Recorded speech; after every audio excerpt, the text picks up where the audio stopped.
there, lovers. Today we are talking about oogliness, ugliness, unattractiveness. And it should come as no shock that when you Google it and look through all the books, what actually makes people ugly is their personality versus their physical attributes. It isn't until somebody opens their mouth and says, I used to play football against Stillmont High School. Aren't you kind of small to play football? Stillmont. I've never been a barista. Is that what you call yourselves? No. I'm half Ecuadorian, Mexican, and Spanish. You must be like the richest person in your family then. That's weird.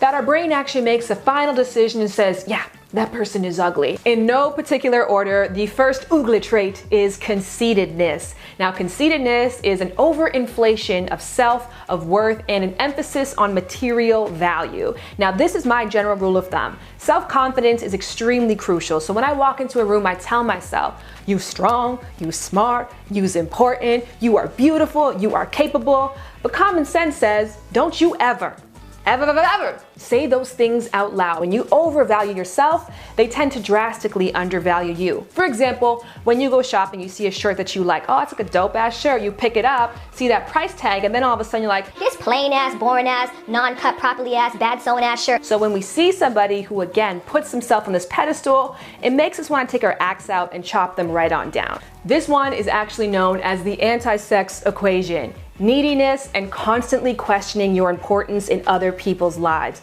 Now, a needy person has told themselves that they are not enough and they want to fill that gap with other people's opinion of themselves. So they are constantly on the prowl for attention, affirmation, acceptance, things that we all inherently want, but when desperation is attached to that, it creates the exact opposite effect. Because of the fact that we are a cooperation-based society, you scratch my back, I'll scratch yours, everything is cool. When we're around somebody who needs from us and who wants from us, it creates a repulsion. So in effect, the person who is needy tries harder and that pushes them further and further away from the goal and people. In the spirit of number 3, I'm gonna keep this one short and sweet. A very oogly quality is windbaggery. Somebody who doesn't have that internal shut the up clock. Everyone's favorite topic is themselves.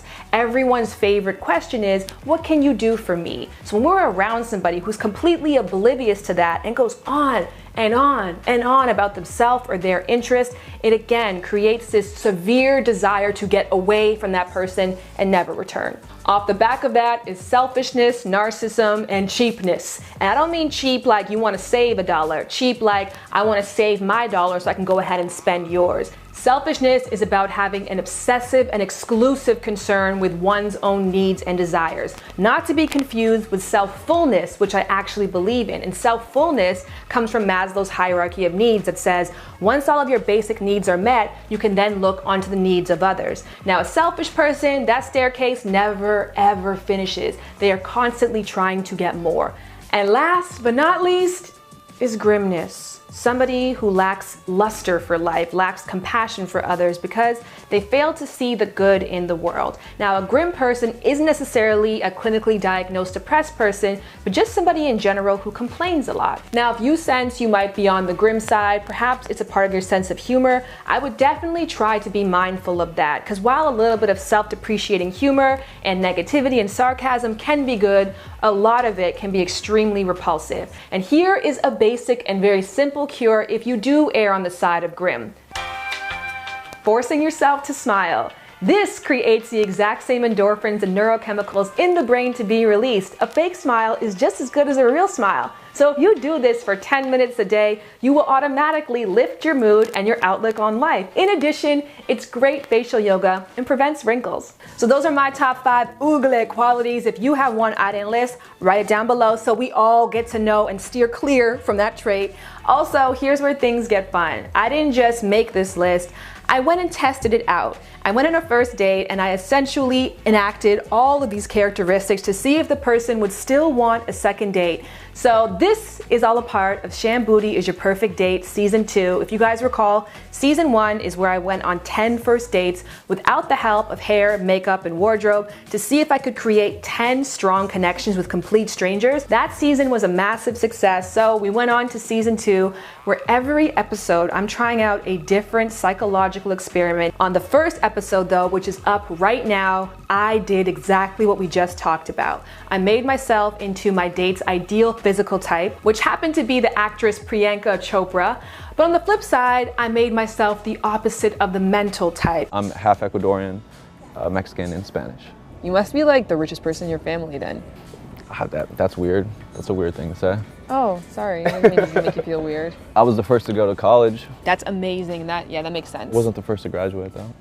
What does that mean? Because I didn't graduate. Oh, okay. Did the weed get in the way of that? So you guys can actually go and watch how this date went down. If you guys recall from season 1, the guys on these dates thought they were on a blind date show. They didn't realize that I'm a trained professional and I was there to mess with them in copious amounts of ways. So his reactions were insanely priceless. If you go to full.sc/shanbooty right now, you can get a 1-week free trial on Fullscreen. It's a streaming service like Netflix or Hulu. In addition, if you are an AT&T customer, you get 1 year for free. My name is Shan Boody, and I have over 10 years of experience as a sex and relationship educator. Last season, I gave you some universal bonding tips. This season, we're gonna try 10 different experiments on 10 different first dates. The question is, which one's gonna work for you? You can become someone's ideal match by mimicking their parent. No, looks are not enough alone to make you feel a true connection with someone. I'm Shannon. Nice to meet you. Woo. So I'm stroking the bottle, and as I'm doing so, naturally the lemon bursts and squeezes. So juicy. What's your most treasured memory? The day I got divorced. I'm joking. Oh, sorry, I wasn't listening. One more time? I could tell. I'm sorry, I was distracted. This is dating etiquette 101. Pay attention. It's the beauty inside is everything. My hypothesis, 80% of my subjects will say yes to a second date, and 8 out of 10 of my experiments will be a success. I think the experiment's working. Watch closely, and one of these theories will work for you. Let's show you how to be the perfect date. I get it, girl. Oh yeah, I get it, girl. Yeah, I get it, girl. Oh. And if you don't know, get it, girl.